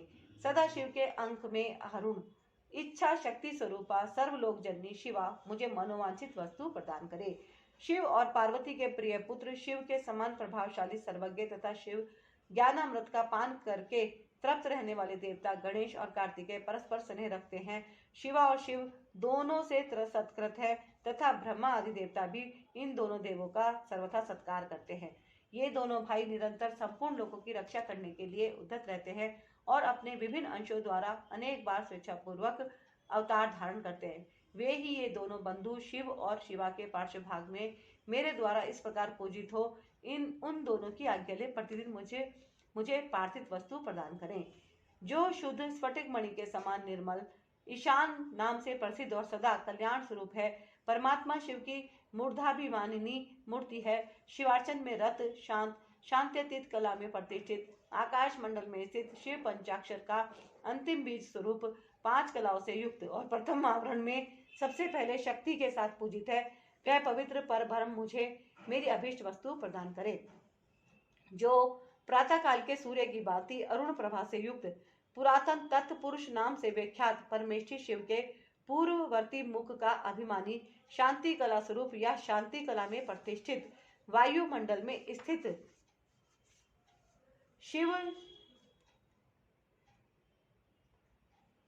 शिव चरणार्चन परायण शिव के बीजों में प्रथम और कलाओं में 4 कलाओं से युक्त है। मैंने पूर्व दिशा में भक्ति भाव से शक्ति सहित जिसका पूजन किया है, वह पवित्र परब्रह्म शिव मेरी प्रार्थना सफल करे।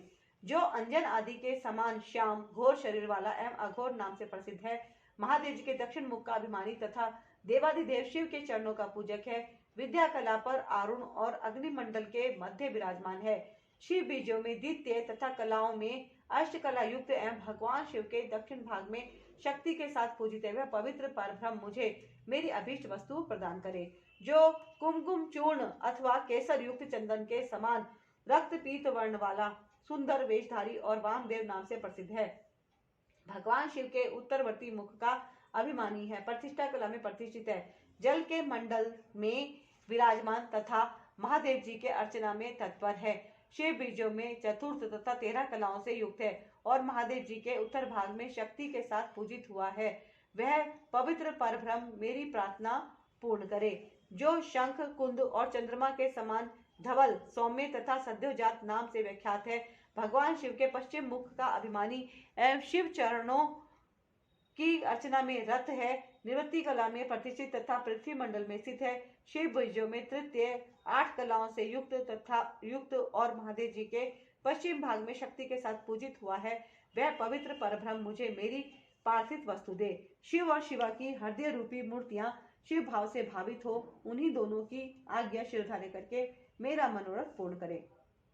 शिव और शिवा की शिखा रूपा मूर्तियां शिव के ही आश्रित रहकर उन दोनों की आज्ञा का आदर करके मुझे मेरी अभीष्ट वस्तु प्रदान करें। शिव और शिवा की कवच रूपा मूर्तियां शिव भाव से भावित हो, शिव पार्वती की आज्ञा का सत्कार करके मेरी कामना सफल करें। शिव और शिवा की नेत्र रूपा मूर्तियां शिवा के आश्रित रहे, उन्हीं दोनों की आज्ञा शिरधार्य करके मुझे मेरा मनोरथ प्रदान करें। शिव और शिवा की अस्त्र रूपा मूर्तियां नित्य उन्हीं दोनों के अर्चन में तत्पर रहे, उनकी आज्ञा का सत्कार करती हुई मुझे मेरे अभीष्ट वस्तु प्रदान करें। वाम ज्येष्ठ रुद्र काल विकरण बल प्रमथन तथा सर्वभूत दमन, ये 8 शिव मूर्तियां तथा इनकी वैसी 8 शक्तियां वामा ज्येष्ठा रुद्राणी काली विकर्णी बल प्रमथनी तथा सर्वभूत दमनी, ये सब शिव और शिवा के ही शासन से मुझे पार्थिव वस्तु प्रदान करें। अनंत सूक्ष्म शिव अथवा शिवोत्तम, एक नेत्र एक रुद्र त्रिमूर्ति श्रीकंठ और श्रीखंडी, ये 8 विद्वेश्वर तथा इनकी वैसी 8 शक्तियां अनंता सूक्ष्मा शिवा अथवा शिवोत्तमा, एक नेत्रा एक रुद्रा त्रिमूर्ति श्रीकंठी और शिखंडनी, जिनकी द्वितीय आवरण में पूजा हुई है, शिवा और शिव के ही शासन से मेरी मनोकामना पूर्ण करें। शव आदि 8 मूर्तियां और उनकी शक्तियां तथा शक्तियों सहित महादेव आदि 11 मूर्तियां जिनकी स्थिति तीसरे आवरण में है, शिव और पार्वती की आज्ञा शिरधार्य करके मुझे अभीष्ट फल प्रदान करें। जो वृषभों के राजा महातेजस्वी महान मेघ के समान शब्द करने वाले मेरु मंद्राचल कैलाश और हिमालय के शिखर की भांति ऊंचे एवं उज्जवल वर्ण वाले हैं, श्वेत बादलों के शिखर की भांति ऊंचे ककुद से शोभित है, महानागा शेष के शरीर की भांति पुंछ जिनकी शोभा बढ़ाती है, जिनके मुख सिंह और पैर भी लाल हैं, नेत्र भी प्राय लाल ही हैं, जिनके सारे अंग मोटे और उन्नत हैं, जो अपनी मनोहर चाल से बड़ी शोभा पाते हैं, जिनमें उत्तम लक्षण विद्यमान है, जो चमचमाते हुए मणिमय आभूषण से विभूषित हो अत्यंत दीप्तिमान दिखाई देते हैं, जो भगवान शिव को प्रिय है और शिव में ही अनुरुक्त रहते हैं। शिव और शिवा दोनों के ही जो ध्वज और वाहन है तथा उनके चरणों के स्पर्श से जिनका पृष्ठभाग परम पवित्र हो गया है, जो गौ के राजपुरुष है, वे श्रेष्ठ और चमकीला त्रिशूल धारण करने वाले नंदीकेश्वर वृषभ शिव और शिवा की आज्ञा शिरधार्य करके मुझे अभीष्ट वस्तु प्रदान करें। जो गिरिराज नंदिनी पार्वती के लिए पुत्र के तुल्य प्रिय हैं, जो गिरिराज नंदिनी पार्वती के लिए पुत्र के तुल्य प्रिय हैं, श्री विष्णु आदि देवताओं द्वारा नित्य पूजित एवं वंदित हैं। भगवान शंकर के अंतरपुर के द्वार पर परिजनों के साथ खड़े रहते हैं। सर्वेश्वर शिव के समान ही तेजस्वी तथा समस्त असुरों को कुचल देने की शक्ति रखते हैं।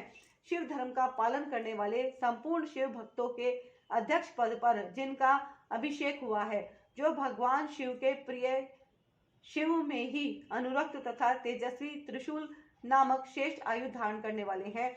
भगवान शिव के शरणागत भक्तों पर जिनका स्नेह है तथा शिव भक्तों पर भी जिनमें अनुराग है, वे महातेजस्वी नंदीश्वर शिव और पार्वती की आज्ञा को शिरधार्य करके मुझे मनोवांछित वस्तु प्रदान करें।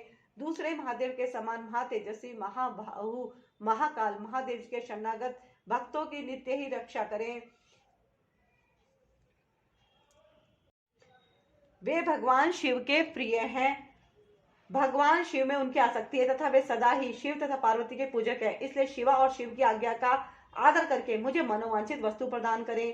जो संपूर्ण शास्त्रों के तात्विक अर्थ के ज्ञाता भगवान विष्णु के द्वितीय स्वरूप सबके शासक तथा महामोहात्मा कद्रु के पुत्र हैं। मधु फल का गुदा और आसव जिन्हें प्रिय है, वे नागराज भगवान शेष शिव और पार्वती की आज्ञा को सामने रखते हुए मेरी इच्छा को पूर्ण करें। ब्राह्मणी, महेश्वरी, कौमारी, वैष्णवी, वाराही, महेंद्री तथा प्रचंड पराक्रमशालिनी चामुंडा देवी, ये सर्वलोक जननी 7 माताएं परमेश्वर शिव के आदेश से मुझे मेरी पार्थिव वस्तु प्रदान करें, जिनका मत वाले हाथी का सा मुख है, जो गंगा, उमा और शिवा के पुत्र हैं। आकाश जिनका शरीर है, दिशाएं भुजाएं हैं तथा चंद्रमा, सूर्य और अग्नि जिनके 3 नेत्र हैं। ऐरावत आदि दिव्य दिग्गज जिनकी नित्य पूजा करते हैं, जिनके मस्तक से शिव ज्ञानमय मद की धारा बहती रहती है, जो देवताओं के विघ्न का निवारण करते हैं और असुर आदि के कार्यों में विघ्न डालते रहते हैं। वे विघ्नराज गणेश शिव से भावित हो शिवा और शिव की आज्ञा शिरधार्य करके मेरा मनोरथ प्रदान करें। जिनके 6 मुख हैं, भगवान शिव से जिनकी उत्पत्ति हुई है, जो शक्ति और ब्रज धारण करते हैं, प्रभु हैं, जो शक्ति और व्रत धारण करने वाले प्रभु हैं। अग्नि के पुत्र तथा अपर्णा शिवा के बालक हैं। गंगा, गणम्बा तथा कृतिकाओं के भी पुत्र हैं। विशाख, शाक और नेगमय इन तीनों भाइयों से जो सदा घिरे रहते हैं, जो इंद्र विजयी, इंद्र के सेनापति तथा तारकासुर को परास्त करने वाले हैं, जिन्होंने अपनी शक्ति से मेरु आदि पर्वतों को छेद डाला, जिनकी अंकांति तपाए हुए स्वर्ण के समान है, नेत्र प्रफुल्ल कमल के समान सुंदर हैं, कुमार नाम से जिनकी प्रसिद्धि है, जो सुकुमारों के रूप के सबसे बड़े उदाहरण हैं, शिव के प्रिय, शिव से अनुरुक्त तथा शिव चरणों की नित्य अर्चना करने वाले हैं। स्कंद शिव और शिवा की आगे श्रद्धार्य करके मुझे मनोवांछित वस्तु दें। सर्वश्रेष्ठ तथा वरदायिनी ज्येष्ठा देवी, जो सदा भगवान शिव और पार्वती के पूजन में लगी रहती हैं, उन दोनों की आज्ञा मानकर मुझे मनोवांछित वस्तु प्रदान करें।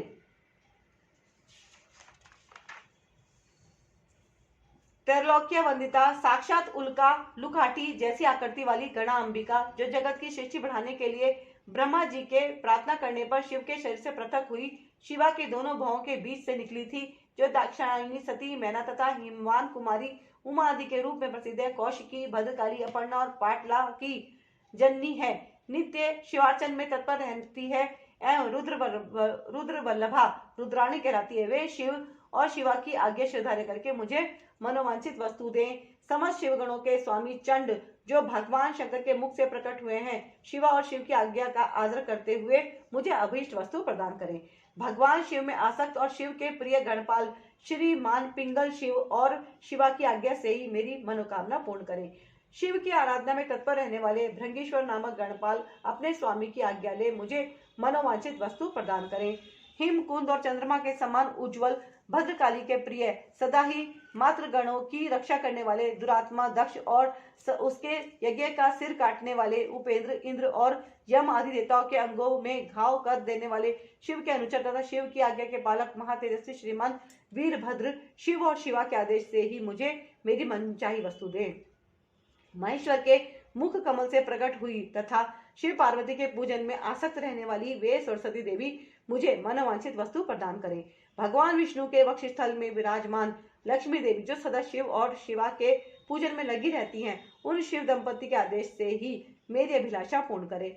महादेवी पार्वती के पाद्य पद्यों की पूजा में परायण महामोटी उन्हीं की आज्ञा से मेरी मनचाही वस्तु मुझे दे। पार्वती की सबसे श्रेष्ठ पुत्री सिंह वाहिनी कौशिकी भगवान विष्णु की योग निद्रा महामाया महामहिष मर्दनी महालक्ष्मी तथा मधु और फलों के गूदे तथा रस को प्रेम पूर्वक भोग लगाने वाली निशुंभ शुंभ संहारणी महासरस्वती माता पार्वती की आज्ञा से मुझे मनोवांछित वस्तु प्रदान करे।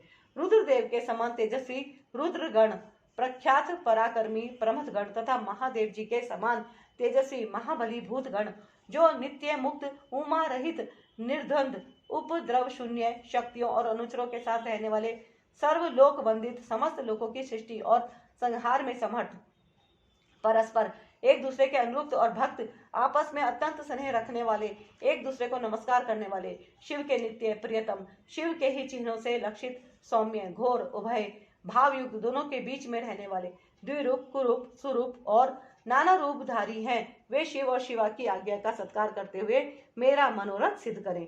देवी की प्रिय सखियों का समुदाय जो देवी के ही लक्षणों से लक्षित है और भगवान शिव के तीसरे आवरण में रुद्र कन्याओं तथा अनेक शक्तियों से नित्य भक्ति भाव से पूजित हुआ है, वह शिव पार्वती की आज्ञा का सत्कार करके मुझे मंगल प्रदान करे।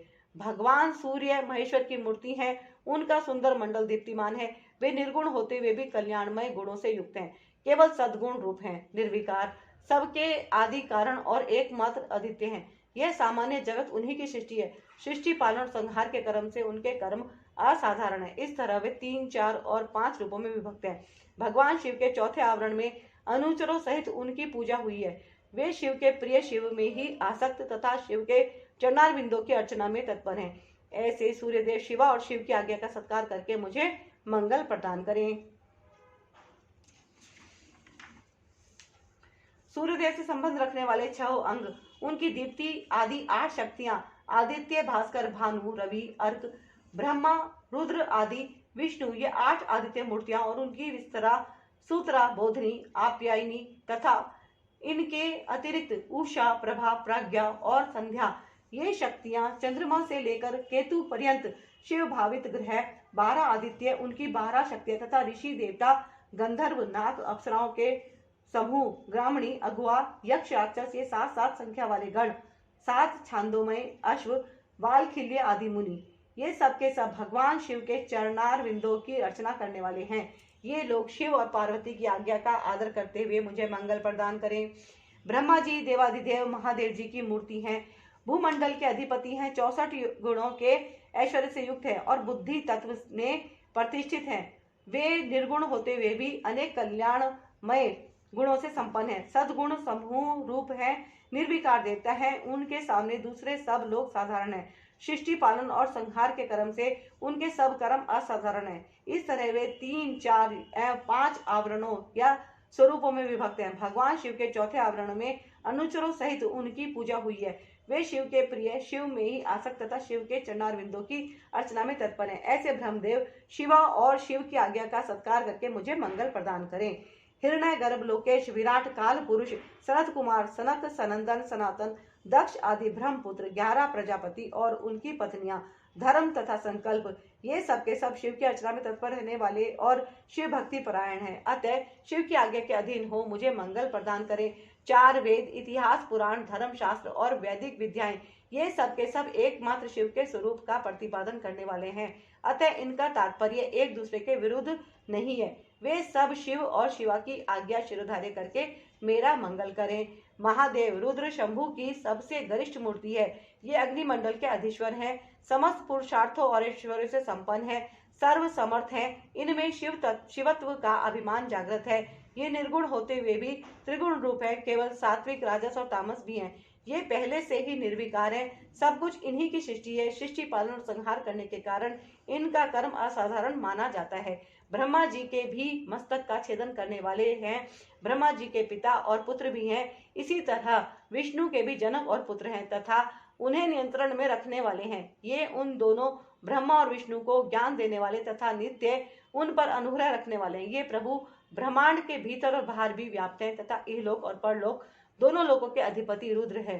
ये शिव के प्रिय, शिव में ही आसक्त तथा शिव के ही चरणारविंदों की अर्चना में तत्पर हैं। अतः शिव की आज्ञा को सामने रखते हुए मेरा मंगल करें। भगवान शंकर के स्वरूपभूत ईशान आदि ब्रह्म, हृदय आदि 6 अंग है, हृदय आदि 6 अंग, 8 विदेश्वर शिव आदि 4 मूर्ति भेद, शिव भव हर और मृड, ये सब के सब शिव के पूजक है।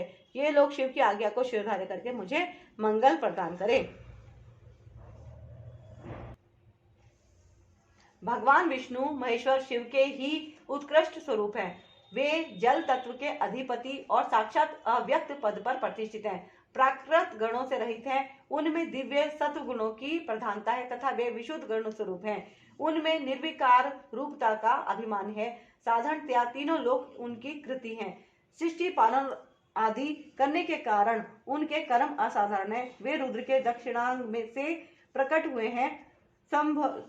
हुए स्वयंभू के साथ एक समय स्पर्धा कर चुके हैं। साक्षात आदि ब्रह्मा द्वारा उपादित होकर भी वे उनके भी उत्पादक हैं। ब्रह्मांड के भीतर और बाहर व्याप्त हैं, इसलिए विष्णु कहलाते हैं। दोनों लोकों के अधिपति हैं। असुरों का अंत करने वाले चक्रधारी तथा इंद्र के भी छोटे भाई हैं। 10 अवतार विग्रहों के रूप में यहाँ प्रकट हुए हैं। भृगु के शाप के बहाने पृथ्वी का भार उतारने के लिए उन्होंने स्वेच्छा से इस भूतल पर अवतार लिया है। उनका बल अप्रमेय है। वे मायावी हैं और अपनी माया द्वारा जगत को मोहित करते हैं। उन्होंने महाविष्णु अथवा सदा विष्णु का रूप धारण करके त्रिमूर्तिमय आसन पर वैष्णवों द्वारा नित्य पूजा प्राप्त की है।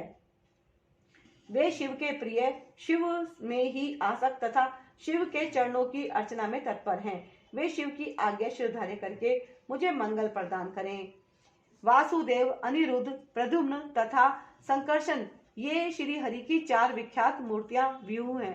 मत्स्य, कूर्म, वरहा, नरसिंह, वामन, परशुराम, राम, बलराम, श्री कृष्ण, विष्णु, हयग्रीव, चक्र, नारायणास्त्र, 5 जन्य तथा शांग धनुष, ये सब के सब शिव और शिवा की आज्ञा का सत्कार करते हुए मुझे मंगल प्रदान करें। प्रभा, सरस्वती, गौरी तथा शिव के प्रति भक्तिभाव रखने वाली लक्ष्मी, ये शिव और शिवा के आदेश से मेरा मंगल करें। इंद्र, अग्नि, यम, नृत्यति, वरुण, वायु, सोम, कुबेर तथा त्रिशूलधारी ईशान, ये सब के सब शिव सद्भाव से भावित होकर शिवार्चन में तत्पर रहते हैं। ये शिव और शिवा की आज्ञा का आदर मानकर मुझे मंगल प्रदान करें। त्रिशूल, ब्रज, परशु, बाण, खड्ग, पाश, अंकुश और श्रेष्ठ आयुध पिनाक, ये महादेव तथा महादेवी के दिव्य आयुध शिव और शिवा की आज्ञा का नित्य सत्कार करते हुए सदा मेरी रक्षा करें।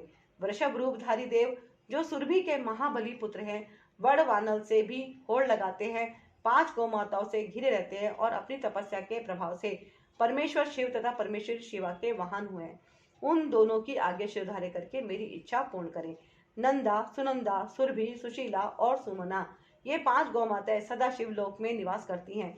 ये सब की सब नित्य शिवार्चन में लगी रहती और शिव भक्ति परायणा है। अतः शिव तथा शिवा के आदेश से ही मेरी इच्छा की पूर्ति करें।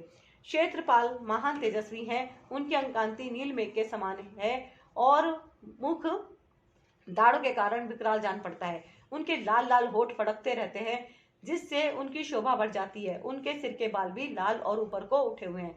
वे तेजस्वी हैं। उनकी भौहें तथा आंखें भी टेढ़ी ही हैं।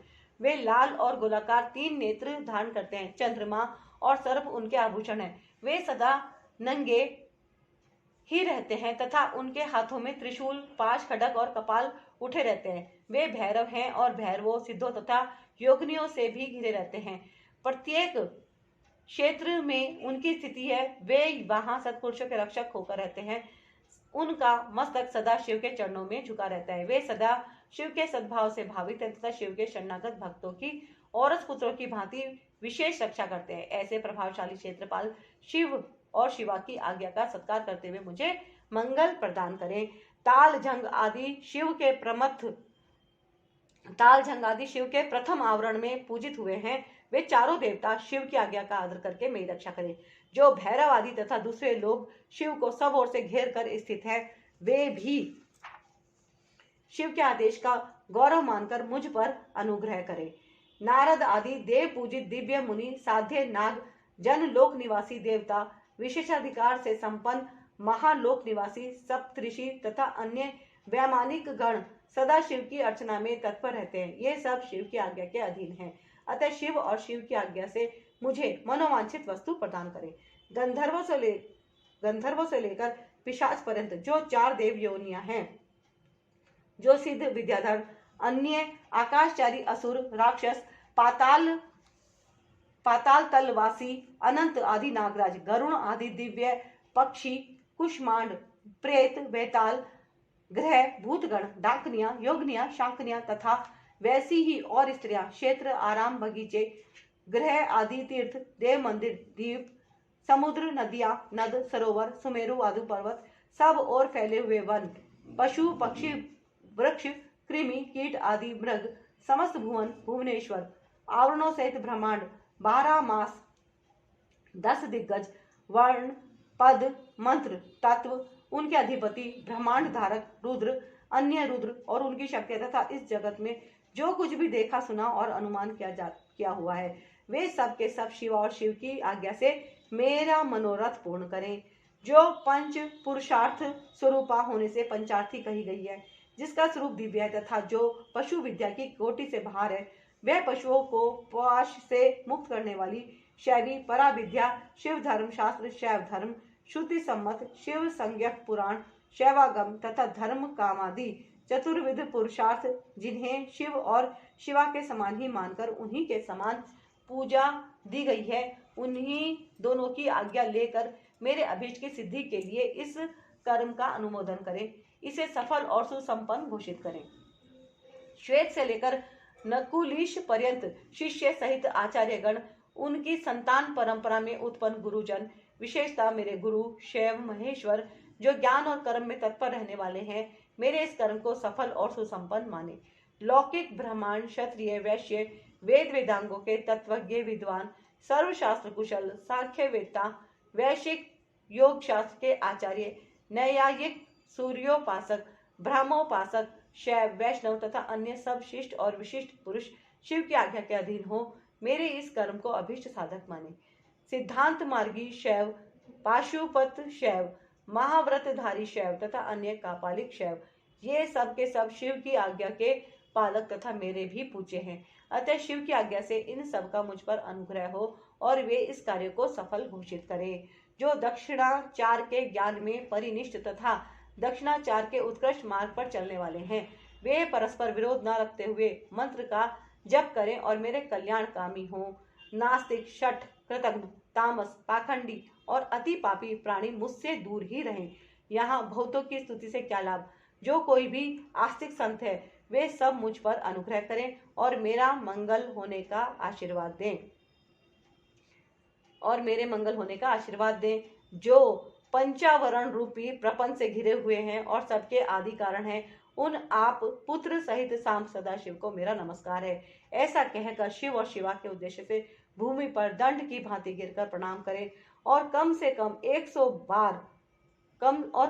108 बार पंचाक्षरी विद्या का जप करें। इसी प्रकार शक्ति विद्या ओम नमः शिवाय का जप करके उसका स्मरण करें और महादेव जी से क्षमा मांगकर शेष पूजा की समाप्ति करें। यह परम पुण्यमय स्तोत्र शिव और शिवा के हृदय को अत्यंत प्रिय है, संपूर्ण मनोरथों को देने वाला है और भोग तथा मोक्ष का एकमात्र साक्षात साधन है। जो एकाग्रचित हो प्रतिदिन इसका कीर्तन अथवा श्रवण करता है, वे सारे पापों को शीघ्र ही धो बहाकर भगवान शिव का सायुज्य प्राप्त कर लेता है। गो हत्यारा, कृतघ्न, वीरघाती, गृहस्थ, शिशु की हत्या करने वाला, शरणागत का वध करने वाला और मित्र के प्रति विश्वासघाती है, दुराचार और पापाचार में ही लगा रहता है तथा माता और पिता का भी घातक है, वह भी स्रोत के जप से तत्काल पाप मुक्त हो जाता है। दुस्वप्न आदि महान अनर्थ सूचक भावों के उपस्थित होने पर यदि मनुष्य इस स्रोत का कीर्तन करे तो वह कदापि अनर्थ का भागी नहीं हो सकता। आयु, आरोग्य, ऐश्वर्य तथा और जो भी मनोवांछित वस्तु है, उन सबको इस स्रोत के जप में संलग्न रहने वाला पुरुष प्राप्त कर लेता है। शिव की पूर्वोक्त पूजा न करके केवल स्रोत का पाठ करने से जो फल मिलता है उसको यहाँ बताया गया है, परंतु शिव की पूजा करके स्रोत का पाठ करने से जो फल मिलता है उसका तो वर्णन ही नहीं किया जा सकता। यह फल की प्राप्ति अलग रहे। इस स्रोत का कीर्तन करने पर इसे सुनते ही माता पार्वती सहित महादेव जी आकाश में आकर खड़े हो जाते हैं। अतः उस समय उमा सहित देवदेव महादेव को आकाश में पूजा करके दोनों हाथ जोड़ खड़ा हो जाए और स्रोत का पाठ करे। जय श्री शंकर भगवान की। हर हर महादेव। जय गुरु जी। शुक्राना गुरु जी। ओम नमः शिवाय। शिव जी सदा साय। नमः शिवाय। गुरु जी सदा साय। तो अब लेते हैं हम गुरु जी से आज्ञा। जय श्री